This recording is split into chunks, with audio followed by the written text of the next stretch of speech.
I was confused as a little child, you know. But growing up, you know, I started to learn and really firsthand see what that is, the privileges that we have of being first generation Americans, right? And it Right. starts with and one of them starts with education. And so I felt like that was definitely my power as I navigated spaces that don't look like us. Um, you know, especially, you know, spaces where my parents didn't have the opportunity to you know, fulfill their dream of getting a degree. And so you know, I'm sure we'll dig a little bit deeper about Latinas with Masters and everything else, but that's in a nutshell about me. Tell me, what inspired you? Because we always see a lot of we seen it. We were speaking early, and within the last 2 years, we've seen a boom of that sense of pride, of Latino pride, of first generation pride. From all over the world, individuals from we've interviewed individuals from Canada, Africa, uh, Asia, you name it. They're coming out there. It seems like we're taking that power back, Hmm. and instead of individuals asking us where you from, instead of going where you from. Hmm. That way of going about things, that is what is called microaggression. What inspired you? What sparked to start Latinas with Masters? You took the words out of my mouth, Oscar. Definitely a microaggression, let me tell you that. But we experience that and not know what it is, or calling that out, the name of it, right? We just sweep that under the rug and not know that that's exactly what that is. But to answer your question, whew, I started Latinas with Masters because first of all, I want to say that I love how you're saying that, you know, there is this presence of Latino empowerment, Latina pride, Latinx pride. And it's not, I see it as not taking our power back. I see it as like us remembering who we are. I've always been Latina, you know? It's just that now with this pandemic, you know, there's certain things that we're making it a little bit more aware, a little bit more of like, we're not going to take this anymore, you know? And I feel like that's what Latinas with Masters is all about. So I started Latinas with Masters because I was admitted into my doctoral program, you know, where I live in the Bay Area. And by that time, you know, the pandemic hit, you know, we lost George Floyd. A lot of things were kind of just leveling up each time, right? And I got accepted into this program and I said, you know, what did I not have during graduate school? And I'm talking about my master's degree program. You know, I didn't have a sense of belonging. I didn't feel a sense of belonging. And so I wanted to change that. I said, okay, well, I'm going to go into this program, into education, and I want to be part of a community where, you know, people look like me. You know, I didn't have that during graduate school. I had a very amazing program, but my professors didn't look like me, neither did my colleagues. You know, I think I was the only Latina in the class for a very long time until the last semester when I met this Guatemalan girl, and I was like, girl, we BFFs. I don't know if you know this, but you're my homegirl, you know. And that's the Latino pride that we're talking about, right? We see someone and we're like, we automatically identify, and we definitely, you know, try to embrace each other's presence with our culture and our identity. So I created Latinas with Masters because I wanted to, one, you know, when I find out that there's less than 4% of Latinas who have graduate degrees, master's degrees specifically, I said, okay, well, I didn't know about my master's degree until late in the game, like after I already, you know, received my bachelor's degree. So I told myself, let me help, you know, Latinas, Latinos, whoever, let me help them, you know, with, you know, guiding them into what does that look like to get a graduate program, get a graduate degree, and then also create a community for those already in a program. And then someone like me who already has their master's and now wants to get their doctorate degree. And so those are the three pillars that I essentially embrace in Latinas with Masters, is that academic journey. But then to take it a step further, I mean, I provide housing education, you know, because I experience housing insecurity as well. I provide information about business, how to create your own business, you know, how to be a boss, a jefa in your business. And of course, you know, dismantling inequities that exist in education. So overall, the way that I see it in a nutshell, to answer your question, Latinas with Masters is more than just a degree. It's a community beyond academia. And I'm here to tell you that, you know, I know a lot of people that are successful without a degree, And that's perfectly fine. And I embrace that 100%. What I'm saying is that if you choose to walk down this journey, this academic journey, you have a whole gang of Latinas that look like us, that look like you, that are very diverse, that comes from all walks of life, that are especially first generation, who have navigated the spaces, and have succeeded and are continuing to give back to our community. Truly amazing. We're having some technical difficulties. 1 second, because so tell me the connections that you have that you've made throughout the way. We going back to like some of the strives. How hard, how difficult. What we don't talk about, as Latinos is we don't talk about the struggles that we've gone through, right? We don't talk about the challenges that we face day in and day out, right? What type of allies have you, connected with in the long run, within trying to find that inspiration? I mean, for you to have a master's and knowing our background of not even being able to fill or have guidance to fill an application for college. Mm-hmm.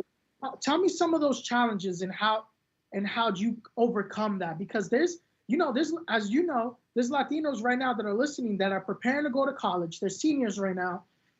They have their counterparts. They're Caucasian kids that I got my college picked out. My dad is already going to this. He went to this university, so that's the family trajectory. That's where the path might lead. Or no, well, I'm thinking about these different colleges, and here we are. It's like I don't come from that background. Mm-hmm. How do I find that commonality? How do I find that comfort? And who is an ally to be able to connect with us and say, wow, this is an opportunity and maybe I can grow from it, and without feeling that pressure of disappointment. Because hey, mija, you got to go to university. You got to get a good job or a good career. How did you find that inspiration? How did you find that guidance or that willpower? Yeah, I'm not gonna lie, it took a while, like I know my parents were instilling me to go to college and so forth. And because I graduated from a continuation school, I wasn't able just to go into a 4-year university. I couldn't take the SATs. And so my path into college was community college. I'm a very proud product of community college. I'm a transfer student, and it wasn't until later on I started figuring things out. You definitely figure things out on your own. But I felt that at that time, the vibe was, just it was hard for me. So you're going to have to figure it out. You're going to have to do this. You're going to have to do that. And these are from Latinas that look like me. At the time I wanted to do immigration and they were like, oh, you got to do this. You got to do the internships. You got to go to law school, unpaid internship. Like that's all the vibe that I got. And so I was just kind of like, okay, well, I guess that's what it is. I didn't hear anything different. It wasn't until later on I was like, wow, it doesn't have to be this way. I started noticing people were kind of gravitating to me like, oh, how did you get your degree? Or how did you like going to San Francisco State? Or how did you get into housing? And, I sometimes would catch myself and be like, oh, well, I started from the bottom and I had to do this and I had to do that. But then I'm like, but why does it have to be that way? Why can't I just give them, not necessarily the easy way, but here are the resources and here are the tools that help me become a successful businesswoman in this industry or in academia or whatever that looks like, right? And that's also part of what I do with Latinas with Masters, because I'm a firm believer that just because it was hard for me, it doesn't have to be hard for you. I don't want my kids to struggle like I did. I'm sure you don't either, And so I definitely feel like that's part of the taking our power back, right? The remembering who we are. Is a lot of these first generation Americans in general are like, hey, this is not serving us anymore. Let's change that. Let's change this narrative. And so to answer your question, I decided to change the narrative. I decided to change the struggle and, of like, oh, pobrecita, she came from divorced parents and stuff like that. Yeah, that's what I went through.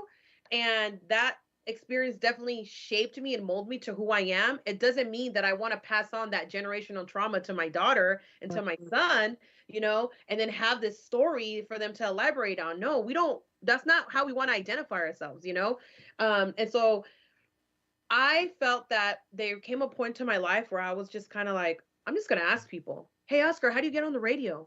Oh, hey, how did you start your podcast? The worst thing you can say is no, or give me, a half answer. And I decided I'm just going to ask. I'm just going to ask people, hey, how did you get that? How did you get there? What did you do? How did you become VP? What school did you go to? I started kind of, dissecting people's experiences, right? Um, so that is the advice that I would give people. If you are considering graduate school, college, getting a new job, whatever this goal that you have in mind, ask somebody that's in that space and ask them how do they get to where they're at, and hopefully that person is a mentor. Hopefully that person really tells you, like, man, it was hard, but you can do it. And this is what I would recommend. That's going to be a little bit of a faster pathway for you to get there. I think that, and that's such a valid point. You know what I've been learning throughout this whole experience is that leaving your pride aside will get you far. Leaving that ego aside. But knowing your value, obviously, and being in a position where you don't get taken advantage of. Mm-hmm. Because we are in two dynamics living constantly, day in and day out, right? We are if you're a Latino and you see another Latino struggling or thriving, you either say, oh, you poor bastard. Or you either say, how come him? Or how come her, right? And I've noticed that it works in every single aspect of our life. Mental health, mm-hmm. finances, education, political engagement, right? And that's the mentality where we have is like, hey, you know what I hate most is the expression, fake it till you make it. I used to live by that motto, fake it till you make it. I'll be the first one to tell you that, yep. But the reason why I don't like it is because what you're doing is you're prolonging our trauma to the next generation. Correct. Stop faking it. Stop faking it. Face it. Mm-hmm. Deal with it. Learn and heal so we don't have to combat any of these issues to pour it onto our next generation. A lot of individuals are looking to connect some way to somehow, but our most common connection is pain. Mm-hmm. What do you tell a young Latina because you're on your way to achieve, to have a master, to be able to set the foundation for your family and move forward, and now setting a goal, right? Saying, hey kids, look at your mom. I'm the first generation of having the opportunity of being here. I'm able to do something, to give you the opportunity and the courage for you to do whatever you want, as long as it propels us forward. Because we come from that pressure of, this is the playbook, follow the playbook. What do you tell a young Latina that's struggling? Because we all struggle with mental health, mm-hmm. and alone to be able to gather our emotions and our feelings, suppress that aside and say, hey, guess what? You got to become something. Mm-hmm. Everything that your family did, it was for nothing.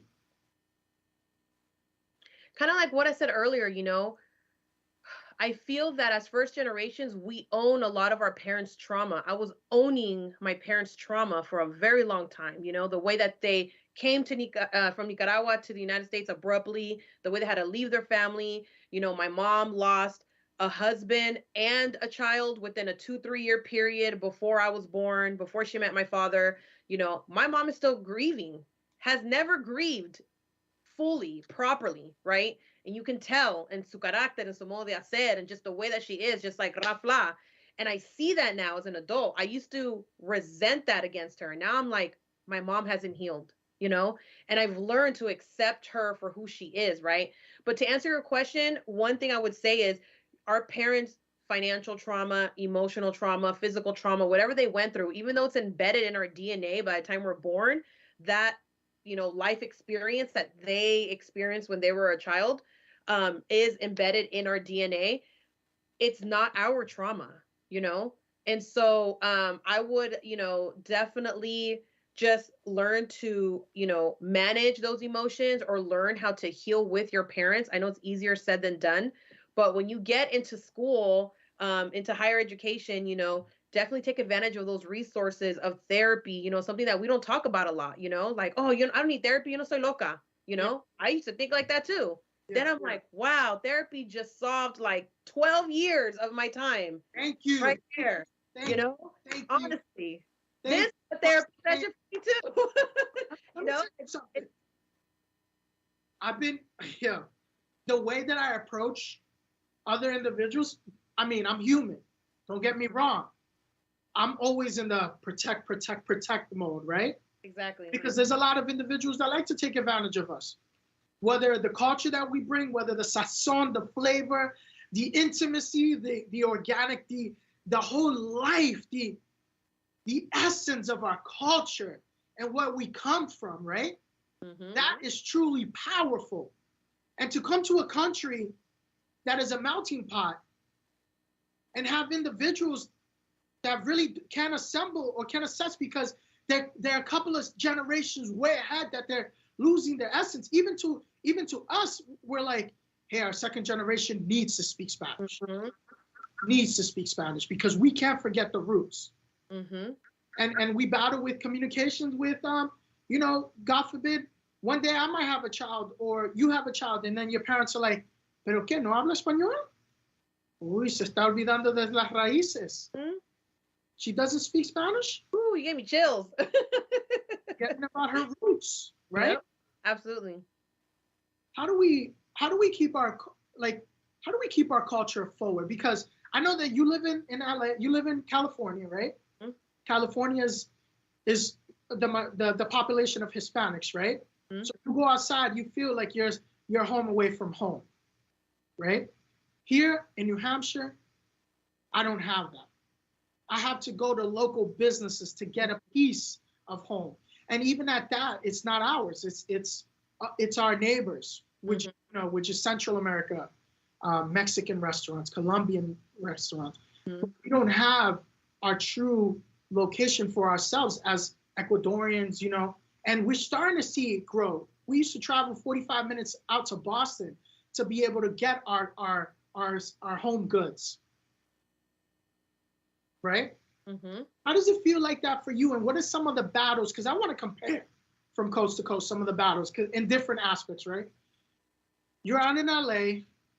You see there's a lot of Latinos that you see that are at a rise as first generation Americans, taking that power back, taking that pride and projecting forward and saying, hey, guess what? I'm also American and I also have rights. And I also know that I'm here in the land of the opportunity because it was given to me, and I won't take it and I won't make it go to waste. Mm-hmm. What are some of the challenges that you feel like in the West Coast? Yeah, so when I visit LA, because I'm from San Francisco, San Francisco definitely has, like you said, there's more Latinos there. My family's from Nicaragua, so there are quite a few Nicaragüense restaurants, and those are the ones that we go to. Of course, we support other businesses, but when you walk into a Nicaragüense restaurant, it's the smell, the environment, the cooking, the music, the dialect of the way that they're saying things. It's home away from home for that hour or two that we're sitting down eating a fritanga, But when I visit other areas like LA, or like even when I went to Chicago, people were like, oh, I want to take you to like a Chicago style pizza or a Chicago dog. I was like, I just find me a Mexican taco truck and I will love you to death. But everybody wanted, the vendors and the conference I was at, they wanted to, Chicago style. Absolutely. But I'm like, where the Latinos at? Like, I want a taco. I want this. I want that, But to kind of answer your question, yeah, I definitely feel like there's definitely a lot of similarities. My husband's Mexican, and so when we go and go to, Mexican restaurants, he's already critiquing the style of tacos, or like, oh, my mom makes the tacos de lengua a little bit better, or, oh, why they do, you're always going to have that type of, critiquing it. But to me, doesn't matter what country you come from in Latin America, you're Latino, rather you're first generation, second generation, you don't speak Spanish, you speak Spanish, it doesn't matter to me. Like, your roots are embedded in you, in your background, in your history. To me, you're Latina, Latino, Latinx, however you identify, And to answer your question, if you were to tell me that my daughter at 8 years old was going to know what a master's degree is and a doctor's degree, I thought I would be like, you're lying. Because at 8 years old, I didn't know nada, nothing, not a dime, right? And it's not my parents' fault. It's like, how do you know what you don't know? You know, they knew college, but they didn't know anything about a bachelor's degree, a FAFSA, transferring, all that brand new to me, right? All of the, you know, I like to call myself not a traditional college student because the way that academia likes to paint this picture of high school, four-year university, this and that. No, like I took the longest detour. It took me 10 years to get my bachelor's degree, right? But now at 8 years old, my daughter knows what a master's degree is.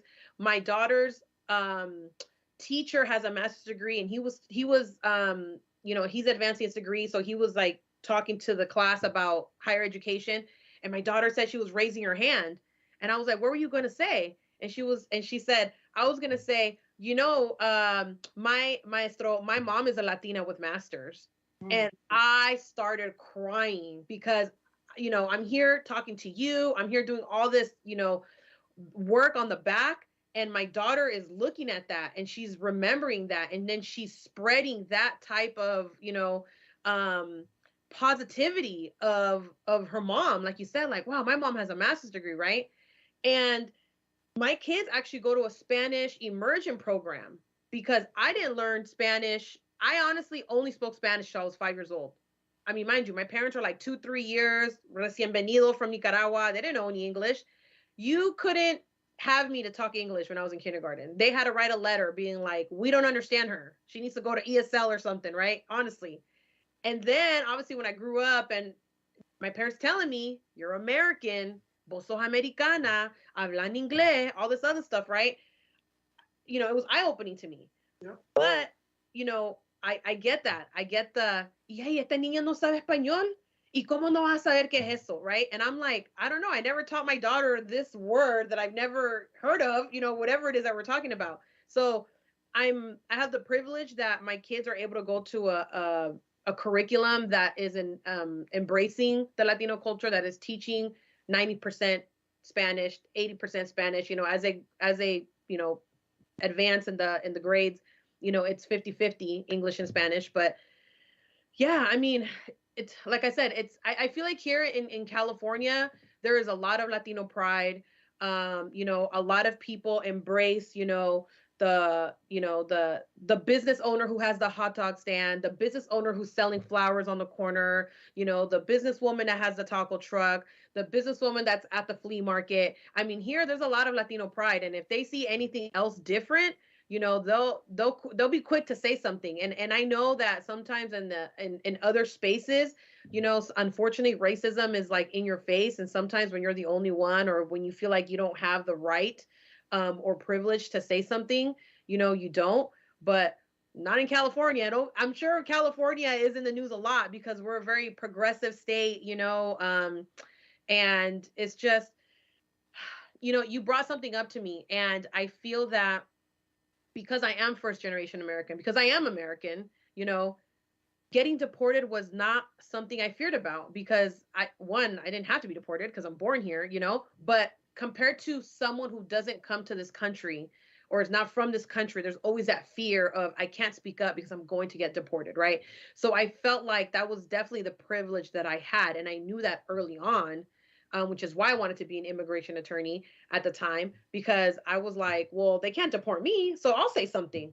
Right. When I was translating for my parents, when I was helping them, you know, pass a U.S. citizenship, you know, test thing, when they had to, and literally everything, I felt like I've helped someone translate something about their basic right, from driving, from going to school, from getting breaks at work, you know. I would be the go-to person to, oh, mira, habla, porque fíjate que me quitaron el almuerzo. Why? That's your basic right. Like, there's laws against that. But they don't know that. They take advantage of Latinos who only speak Spanish, assuming that we're all in this box of, you know, undocumented. My parents were not undocumented. They came by plane, you know? So that's what I'm saying. But at the same time, we're just put in this box. And so I just knew very early on what my purpose and my power was. And it's it's clear as day now what that is. And that's for me to talk to Oscar, is for me to talk to anybody who listens on this radio that wants to feel a sense of belonging, you know, in or outside of academia. Like, you have people that look like us that are here doing the work and not faking it. We're facing it and we're becoming it, you know? And yeah, I mean, that was a very powerful question that you asked me. There's more to come. And here's the follow-up. So, being in a progressive state in California, do you feel that the state, do you feel that your local city has done everything? Because I noticed that in the forefront, which I love, is that the Latino movement is run by Latinos. Mm-hmm. And because you have a majority of population that is condensed by Latinos from all over Latin America, Central America, South America, etc. Here, we don't have that privilege. Mm. The reason why is because here, we're just starting to get, well, the city is just starting to get hip to our culture, right? And now we're starting to take that fear out of our communities and saying, no, no, no, no, you have human rights. No, no, no. There's avenues and outlets for us. They just didn't broadcast it. Mm-hmm. Us because they didn't broadcast it in our language. But did you know that they're pitching it they're pitching their organizations to the city to be able to outreach to us, but they're doing the minimum to outreach to us in our language. Mm-hmm. Here, we're just starting to get that movement going. And you know, by God, First Gen Multimedia, First Gen American, we're pushing that forward. Mm-hmm. How does your city connect with our community? Ooh, I feel like I moved actually from, I live about like 30 minutes away from San Francisco, but you know, it's an arm's reach, right? I can always go there and stuff. I feel that, you know, San Francisco is very progressive. There are many organizations that were grassroots. I mean, even if you just talk about San Francisco State, you know, the Chicano movement, the Black Panther movement, all of these, you know, liberation movements were so Latinos, African Americans, Native Americans, we can embrace our culture, learn about our culture in the classrooms, outside of the classroom, in the community, right?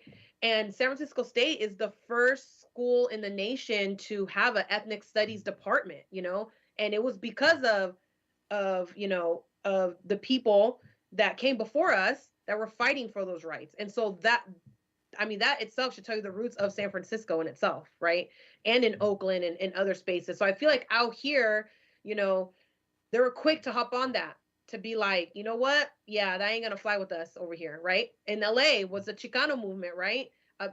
Basic rights for high school students, you know? We shouldn't be like 50 students in a classroom, or I should be able to go to the bathroom in the middle of the class, or I should be having the same access to, you know, a four-year university, a college, you know, representative should come also to the Latinos and not just to the white students. I mean, those are all basic things. And these are Americans. These are Chicanos born in California, but being seen as others, you know? And so a lot of people out here in San Francisco and California, we're woke like that. We're like, hold up a second, you know, like, you're not going to tell us what we can and cannot do, you know? And politicians are smart about it, you know, what they like to promote and what they say they're going to do. I mean, you know, I'm sorry?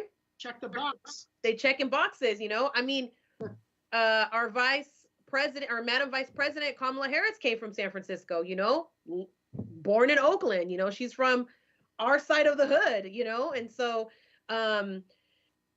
yeah, it's disheartening when I hear stories like that, you know, when they're like, man, there's not a lot of Latinos here, or man, we're barely starting. And it's not to say that great, like, absolutely, let's do it.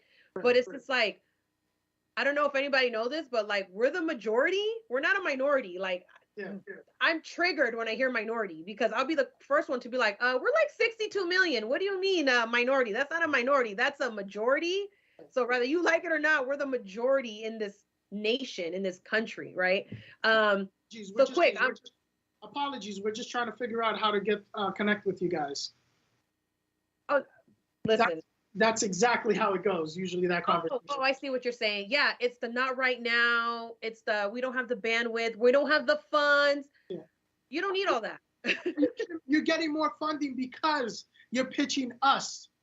Correct. To your fundraisers, to your nonprofits, to your, you're pitching us, but you're leaving us out of the table. You want to connect with us. How does giving you the position that you're in such a powerful movement, a Latina with a master, well-educated, standing firm where you stand. Mm-hmm. What gives you that outlet? What gives you that voice to be able to speak out with confidence to your community? Yeah. I definitely, definitely all the microaggressions I've experienced, right? Like, oh, wow, that was a microaggression? Oh, okay. Yeah, that's not going to happen anymore. Like you become aware. But I really feel like what fuels my fire is when someone says that we can't do it, or when someone doesn't believe in us, or when somebody is trying to call out another Latino, right? Because they're predominantly have owned this space, or this is the way that we've done it for 200 years. Yeah, we're going to cut that out. Like, we're changing that narrative, it's not allowing other people unvalidate our experiences, right? You have an experience, I have an experience, our parents have an experience, and sometimes it's not in the books, and sometimes it's not being told on TV, and sometimes it's not told on the radio, but it doesn't mean that they don't exist. So I'm here to kind of be like the counter story of like, yeah, we're going to talk about Nicaragua, we're going to talk about Ecuador, we're going to talk about this, and we're going to have a lot of similarities, but we're also going to own, our culture and our experience, because those are validated. And this is the way that I like to look at it, to be honest with you, is Latinas with Masters is Latino studies, it's Chicano studies, it's African American studies, it's everything. There's intersectionality in everything that we do as Latinos, from being Black, male, queer, whatever it is. There's a lot of things that a lot of people are scared to bring to light, and you don't have to be scared. Like you said, don't be scared of us. Yeah. You're here pitching to us, but you need to have our voice if you really want to do the work right and do it correctly. I've been I was chair of the housing board in the city that I live. And yeah, there are organizations that would come and be like pitching, funding. And those are the questions that I ask. What are the demographics? How many people are you actually helping that live in the city? What's the percentage of the people that are homeless? And people were looking at me like, you would think I was asking them like, what's your social security number or something, And it's because someone finally got a memo and was like, okay, you want these 20 G's, but I want to see the data. I'm the type of person that's like, show me the data, you know? Follow the money. I always say, follow the money. You got these politicians, you got these white organizations putting the Latino soldiers out in the front line, pitching to the communities. Hey, did you know that you can actually learn something while getting paid and help your community? Great. Who's pitching this literature to us? Is it truly for us, or is it going to benefit somebody in their case studies?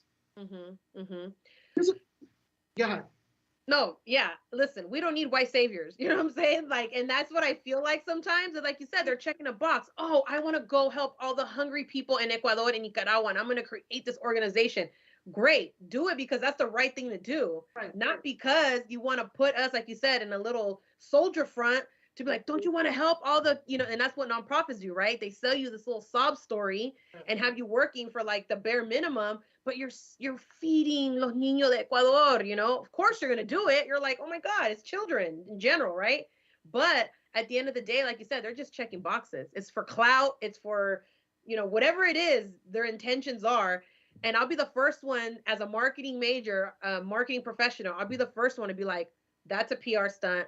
That's a calculated message. Like all of a sudden these Black Lives Matter messages showed up. Oh, now we care about Black Lives Matter. You know what I'm saying? I'm just kind of like, I don't know. I'm the type of person where I'm going to tell you what academia is not going to tell you, what's not in the books. I'm going to keep it real. And, I'm not saying I know everything, but I'm the one that's going to be like, okay, well, let's figure this out together. Let's find out what the truth really is, You know what I was thinking the other day too is like, it's February, right? Month of February, Black History Month, and I was like, okay, great. Here we go. Go to Target. Go to your local store, and there goes a little corner of Black History Month, and these are all Black designers, Black creators, blah blah, right? I'm saying to myself, we're in the position of power as first gens to be like, and I always said this, it's like first the Black movement, then us, because they were here before us, right? And even though we're a trajectory within the same culture and we're all intertwined within Africa, I don't want to get too deep, but yes, that's where our roots come from. First them, then us. So I'm saying to myself, why not put ourselves in a position of power where we're grabbing and we're helping young entrepreneurs, which we are doing. The money comes back into the business, and help fund a Black business owner and help him be successful, instead of having these outreaches of organizations that won't even answer their call or won't even answer our call.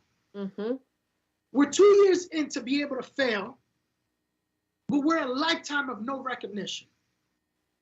How are we going to succeed? How are we going to move forward? Right? Let me ask you this, speaking about our community, right? With great power comes great responsibility and accountability at that. Holding each other accountable is something major.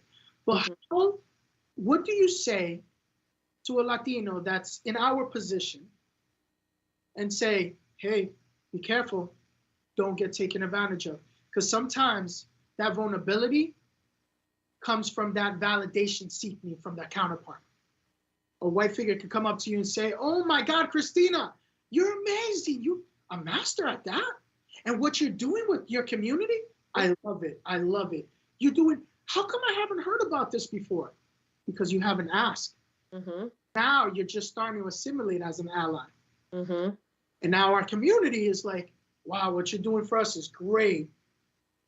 How do we protect ourselves from individuals that come from a background of, ooh, sorry about that, apologetic, exactly, and move forward and say, no, the time is now, and we won't apologize, because now we're starting to take action for what's really for us.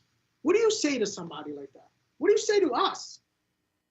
Yeah, I feel like that's the whole reason why I created Latinos with Masters, right? It's definitely to inspire, to empower, but then also to educate. And part of that education is like, hey, exactly what you said. It brings chills, literally, because I've had conversations with people who reached out to me because of the name, because of how I look like. Oh, they want to check this box, but it's hard as hell to check my box, let me tell you, because I'm like, okay, thank you, I'll look into it. It's having that power to be like, oh, thank you, but no thank you. And they're like, what do you mean? You don't want to work with us? Not at this time, or our values are not aligned. Like, I'll be straight up with you. Yeah. I'm not investing any energy that is not serving me or my community. Let me tell you, that's first. So there's number one. If it's not serving you or your community, don't even give it any energy. Seriously, you can tell the intention of someone, or hopefully you can see the intentions of someone, right? Of what's their bottom line, The second thing I would be like, well, what's in it for me?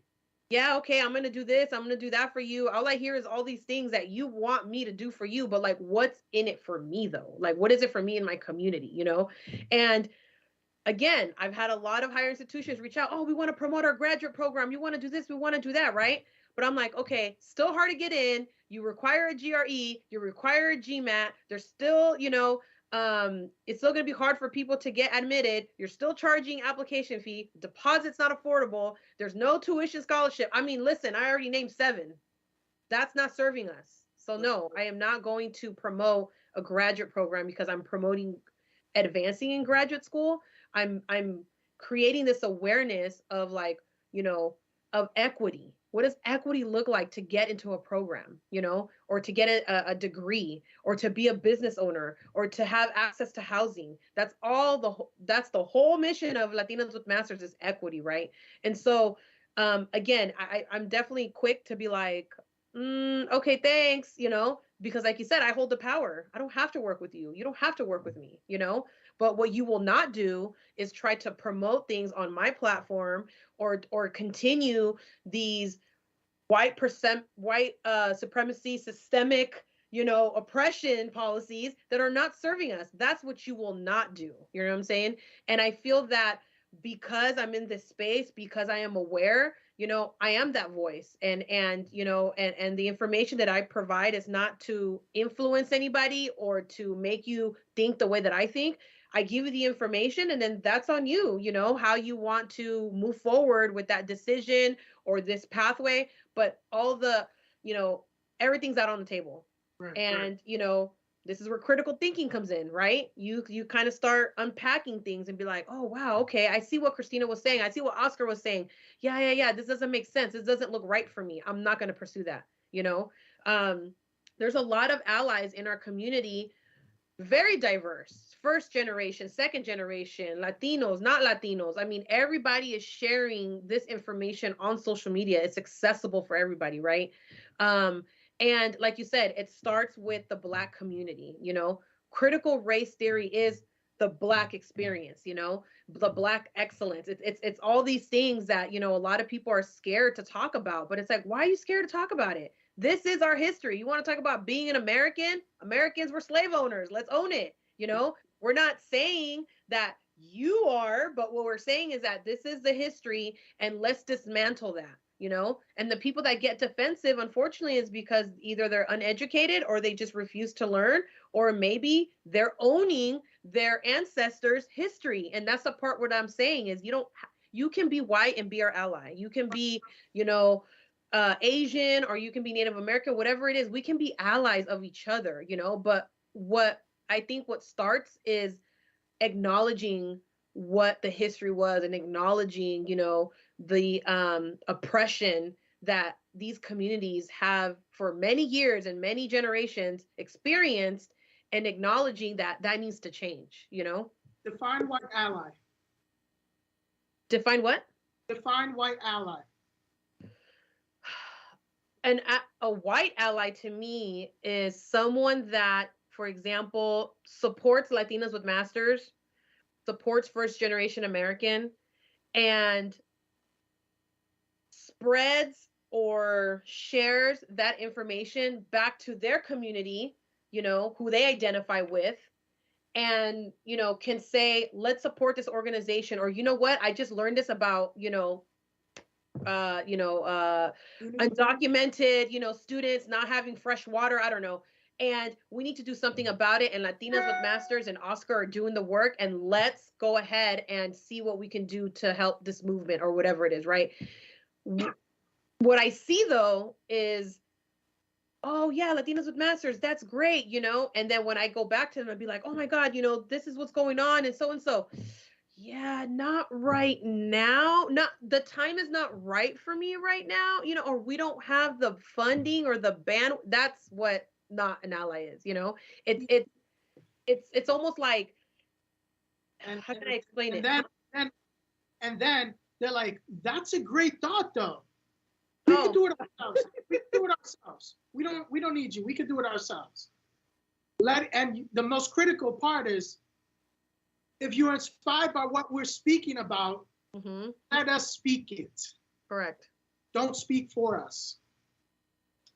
Now let's go back into our community, accountability. How do we hold each other accountable? Because we are the first at this movement, this whole powerful movement. How do we hold each other accountable? Because we're such in a vulnerable spot that anybody can come and throw a wrench in our movement. And we can, the Trojan horse of individuals coming within to try to dismantle everything that we're trying to build. How do we protect ourselves as Latinos? Yeah, there definitely has to be, unity. There has to be shared values. A lot of people think that when you see a Latino or Latina, Latinx, in a position of power, that means liberation. As much as we would love to see that. Unfortunately, that's not the case sometimes. That's the accountability part, though, right? That's the like, hey, but at the end of the day, you're Latina, though. So So you're not Latina right now when this issue comes up. So you're, and I feel like that's kind of like the white. Gene.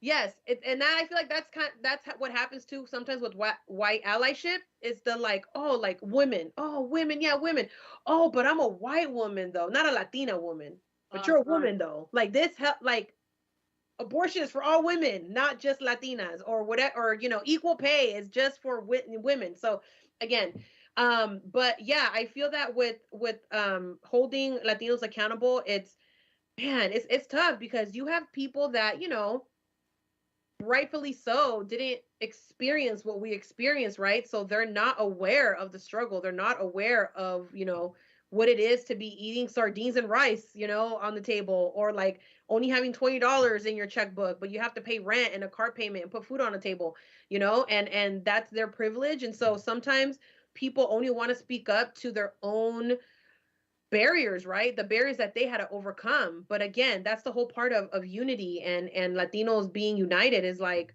validating that experience. Just because you didn't experience that doesn't mean that it's not happening, and it didn't happen. And so yeah, so that I mean, that's, I feel like I have a very tight knit of people within my online community that we hold each other accountable. And when they see Christina Rodriguez speak up, they know that I'm for real. I don't just be like, I do my research. I'm just kind of like, okay, let's look into it, and vice versa. And I support their movement. I have a friend, Benjamin Perez. His Instagram is Perez the Advisor. Very strong on machismo, very strong on mental health with men. I support his movement, and it's just like, wait, I can't wait to reach out to him because I want to talk about men and mental health. Yeah, and he talks about it, and he's not afraid about it, and he's breaking that barrier. He's breaking that mold of what a Latino man should look like, or the way that he should express his feelings, and I support that.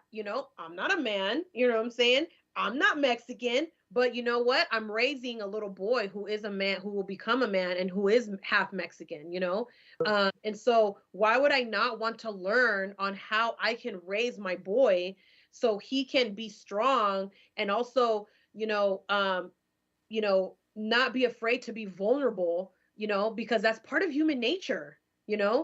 And so those are the things. It's like, yeah, let's listen to each other's issues, let's listen to each other's voices, and let's support each other. But just because it's not happening to me, or didn't happen to me, or I don't identify with it, doesn't mean that we can't support each other, It's so important. What does it mean to you as a Latina having a master? Whew, for the longest time, I used to be like, the degree, and I look back at it now, and it's honestly, it's not even the degree. It's the experience that I had to navigate to get that degree, to have that educational experience, right?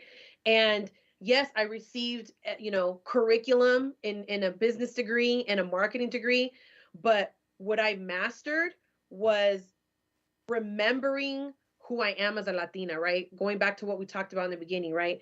It's remembering my sense of belonging as a first generation Nicaragüense American, right? It's being the master of literally of my domain, right? The master of being Christina Rodriguez, and what does that look like? And it definitely has evolved over time, from my undergrad to my master's to now my doctoral, I'm constantly evolving, and I'm mastering it in the sense that I'm learning how to navigate this space with, with my community, with tools, with resources, that I wasn't able to master before, at all, to be honest with you. Like I thought I knew what I was doing. I had no idea what I was doing, back in the day. Now I'm kind of like, okay, I have an idea, all right, cool. I'm going to try this out. I'm going to vaya con Dios.